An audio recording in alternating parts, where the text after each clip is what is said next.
Hello and welcome back to Veeam Backup for Salesforce demo series.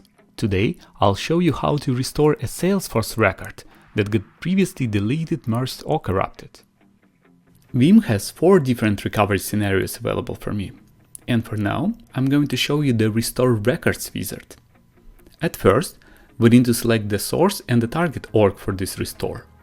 This is helpful if you effectively enable data seeding between production and a sandbox. This would allow for safe and controlled development, testing, and deployment processes, ensuring that changes made to the Salesforce environment do not negatively impact the production instance. I'll pick the Salesforce org where I have a corrupted account record. On the Data step, I have to find the objects I'm interested in.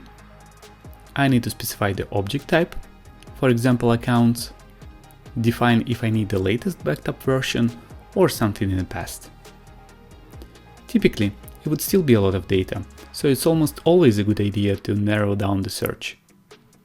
I could apply various data filters and provide one or several conditions.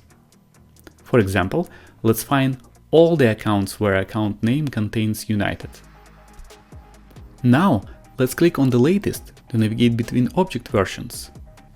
Built-in product functionality allows me to compare data in production with a backup state. This is very helpful when you need to find historical changes for the record and object versions in the past. Data comparison is my favorite feature, as now I can clearly see how the object was changing within time. I end up selecting a specific object version and moving on to the next steps of the wizard. At the Files step, you can instruct the product to restore files associated with selected records. Salesforce content and attachments will only be displayed if the records that you restore have any associated files. Again, use data filters to better define your recovery scope.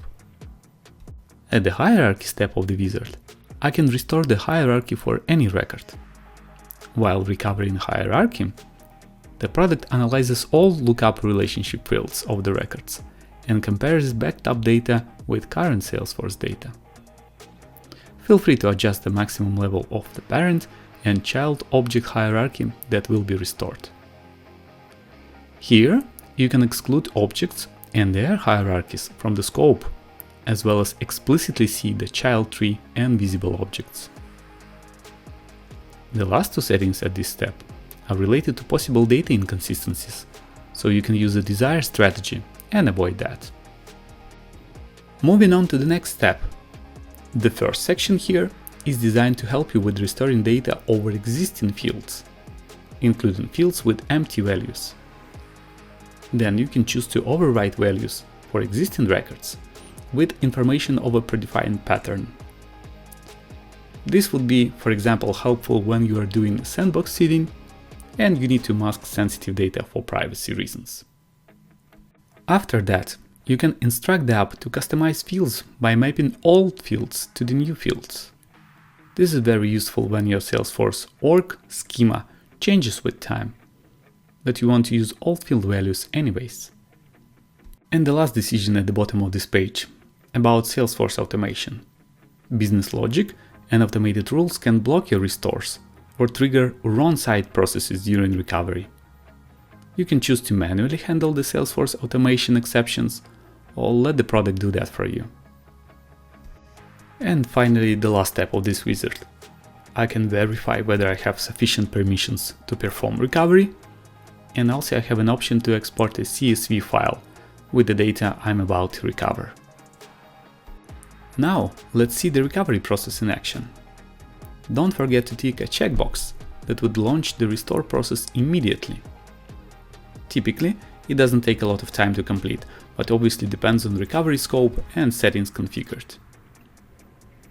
There you go, 12 seconds. All desired accounts are fixed now, and my sales team will be happy about it. That's it for now.